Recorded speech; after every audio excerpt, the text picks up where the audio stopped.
Gamifying your money is kind of just about feeling in control over your money and feeling powerful. Gamification is basically a concept that's typically used in marketing to add engaging and motivating elements to tasks that are otherwise not very engaging or motivating. And that has so much in common with personal finance because budgeting and taxes, nobody wants to do that stuff. It's really boring. If you can gamify that and feel a sense of control and mastery over it, then it becomes a little bit more engaging. It becomes a little bit more fun. Stage one starts with really simple stuff. You start with setting your goals, why do you want to get your finances together in the first place?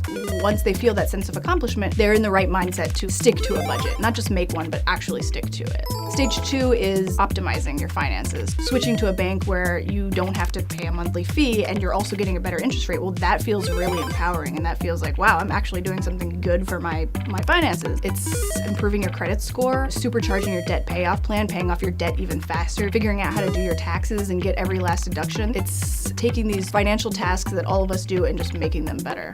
Stage three is all about growing your finances. So after you get confident in the system you've set up and how you handle money, then you want to grow your finances and make even more money and start to build wealth. And that's where negotiating comes in, side hustling, investing. If you're just starting off with your money, I think one thing you can do to immediately feel a sense of control over it is to get clear on what your goal is for your money. Asking yourself, why is this important to me? Why do I want to get my money together? I always say that personal finance has everything and nothing to do with money. It's more about figuring out how to keep money from getting in the way of the things that are important to you.